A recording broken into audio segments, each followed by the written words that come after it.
తెలుగు జాతి కోసం పుట్టి తెలుగు ప్రజల ఆత్మగౌరవం కోసం బతికిన మన దేవుడు మా తాతగారు నందమూరి తారక రామారావు గారికి పాదాభివందనాలు చేసుకుంటూ ఇవాళ ఆయన పేరు మీద కళావేదిక ఎన్టీఆర్ ఫిల్మ్ అవార్డ్స్ చేసుకుంటున్న సందర్భంగా ఇక్కడ విచ్చేసిన పెద్దలకు మా అభిమానులకు మా శ్రేయోభిలాషులకు మరి మీడియా వారందరికీ మా నందమూరి కుటుంబం తరపున పేరు పేరున నమస్కారాలు తెలియజేసుకుంటున్నాను. ఎన్టీఆర్ అంటే ఆ పేరులోనే ఒక మ్యాజిక్ ఉంది. NTR is a legend, never before and ever after. ప్రపంచవ్యాప్తంగా మనం తెలుగు వాళ్ళం, మన తెలుగు జాతిని గొప్పగా చెప్పుకునే స్థాయికి వాళ్ళు మనం ఉన్నాము అంటే అది కేవలం మన నందమూరి తారక రామారావు గారి వల్లే. ఆయన కష్టపడి ఆయనకి సినిమా మీద ఉన్న పిచ్చి, యాక్టింగ్ అంటే ప్రాణం, అట్లాంటిది నిమ్మకూరు నుంచి చెన్నైకి వచ్చి ఎంతో కష్టపడి 1949లో మన దేశం సినిమాతో ఆయన ప్రయాణం మొదలుపెట్టారు. 1950లో ఆయన మొదటిసారిగా లీడ్ రోల్ పాత్ర పోషించారు. 1951లో 2 సినిమాలు పాతాళ భైరవి అండ్ మల్లేశ్వరి, అట్లానే 1952లో పెళ్లి చూసి చూడు, ఈ 3 సినిమాలతో ఆయన టాప్ హీరో అయ్యారు. పాతాళ Bhairavi 1951 was the only South Indian film to be screened in the International Film Festival of India. Malleshwari 1951 was screened at the Peking Film Festival, Beijing, China. And the enduring classes Maya Bazaar and Nartanasala were screened at the Afro-Asian Film Festival that was held in Jakarta, Indonesia. ఈ 4 సినిమాలు was included in the CNN IBNS list of 100 greatest Indian cinemas of all times. This proves he was the pan-India star appude. He has proved it all. అందుకునే ఇవాళ ఆయన్ని మనం విశ్వవిఖ్యాత నట సార్వభౌమ అని సంబోధిస్తున్నాం. అలానే 1956లో మొదటిసారిగా ఆయన కృష్ణుడి వేషం ధరించారు. కానీ ఇట్ వాజ్ ఇన్ 1957 ఇన్ మాయా బజార్ మళ్ళీ కృష్ణుడి వేషం వేసి ప్రజలందరినీ మెప్పించారు.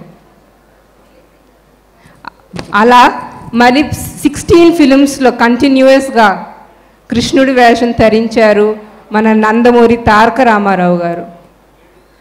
1976లో రామకృష్ణ సినీ స్టూడియోస్ స్థాపించి 1977లో ఆ స్టూడియోస్ పైన వచ్చిన మొదటి సినిమా దానవీర సూరకర్ణకి ఆయనే స్టోరీ, ప్రొడ్యూసర్, డైరెక్టర్గా పాత్ర పోషించి కర్ణుడు, కృష్ణుడు, దుర్యోధన క్యారెక్టర్లు పోషించి కమర్షియల్ ఫిల్మ్గా అఖండ విజయం అందుకున్న movie Danaveera Soora Karna.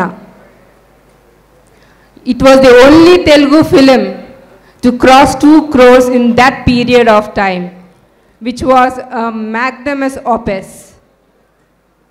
He was the only star who rejected offers from Hollywood and Bollywood. బాలీవుడ్లో శాంతారామ్ గారు దుర్యోధన్ క్యారెక్టర్కి రోల్ ఆఫర్ చేస్తే ఆయన రిజెక్ట్ చేస్తూ జరిగింది. ఎన్ని తరాలు మారినా, ఎన్ని యుగాలు మారినా ప్రపంచవ్యాప్తంగా రాముడు కృష్ణుడు అంటే మనకి గుర్తొచ్చేది మన రామారావు గారు ఒక్కరే. He is an actor par excellence the Indian cinema would for ever remember.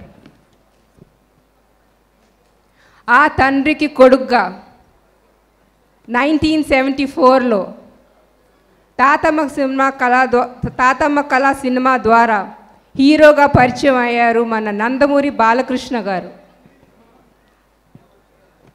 ఇవాళ ఆయన స్టైల్లో ఒక అద్భుత నటుడుగా ఎన్నో పాత్రలు పోషించి మన్ని మెప్పించి age is not a factor అని ఇవాళ తరం హీరోస్కి ఫైట్ ఇస్తూ బాక్స్ ఆఫీస్ వద్ద 3 సినిమాలు బ్యాక్ టు బ్యాక్ 3 సినిమాల హ్యాట్రిక్ అందించిన ఘనత మన నందమూరి బాలకృష్ణ గారిది. అట్లానే ఆయన బసవతారకం క్యాన్సర్ ఇన్స్టిట్యూట్ హాస్పిటల్కి చైర్మన్గా బాధ్యతలు నిర్వహిస్తూ ఎన్నో సేవలు చేస్తున్నారు, ఎన్నో సేవలు అందిస్తున్నారు. అలానే ఒక బాధ్యత ఎమ్మెల్యేగా హిందూపూర్ నుంచి హ్యాట్రిక్ ఎమ్మెల్యేగా విజయాన్ని అందుకున్నారు.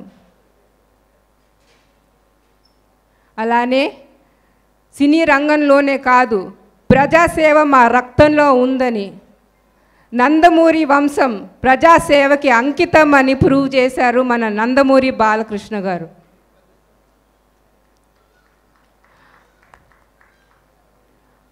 ఆ తండ్రే దైవుడుగా, ఆ తండ్రి మాట బ్రహ్మవాకుగా, ఆ తండ్రి మాట జవదాటని బిడ్డగా, కొడుగ్గా, ఇంజనీర్ అవ్వాలని కోరిక ఉన్నా ఆయన తండ్రి కోరిక పైన సినిమా ఫోటోగ్రాఫర్గా అయ్యారు నా తండ్రి గారు నందమూరి మోహన కృష్ణ గారు.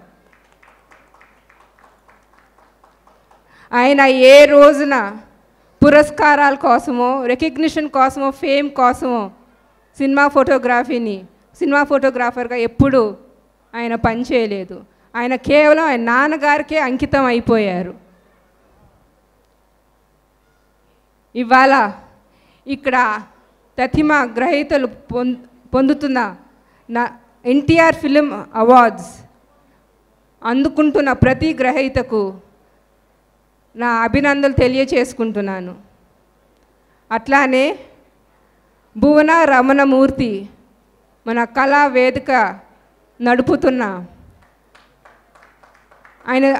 ఆవిడ తండ్రి ఆశయాలు ముందుకు తీసుకెళ్తూ in association with Raghavi media వారికి నా అభినందనను తెలియజేసుకుంటున్నాను. జై ఎన్టీఆర్. నమస్కారం. ఎన్టీఆర్. థ్యాంక్ యూ మోహన రూప గారు, థ్యాంక్ యూ సో మచ్. వారిని వేదిక మీదే ఉండవలసిందిగా కోరుకుంటున్నాము. So Kalavedika NTR film awards ఇంకొన్ని అవార్డ్స్లోకి మనం పెడదాము. అండ్ దాంట్లో భాగంగా best lyricist award Kasarla Shyam గారిని వేదిక మీద రావాల్సిందిగా స్వాగతం పలుకుతున్నాము. సో ఎన్నో అద్భుతమైన సూపర్ హిట్ సాంగ్స్కి ఆయన లిరిక్స్ అందించడం జరిగింది. సో ఈ అవార్డ్ని అందించవలసిందిగా మోహన రూప గారిని అండ్ అలాగే మోహన్ కృష్ణ గారిని కోరుకుంటున్నాము. And as along with stage మీద ఉన్న అతిథులందరి చేతుల మీదుగా సో కాసర్ల శ్యామన్న ఎన్నో అద్భుతమైన పాటలకి మాటలు అందించడం జరిగింది. So one of the best లిరిసిస్ట్గా ముందుకు దూసుకెళ్తున్నారు వారు. So Kalavedika NTR film award best lyricist award goes to Kasarla Shyam గారు. కంగ్రాచులేషన్స్ కాసర్ల శ్యామన్న.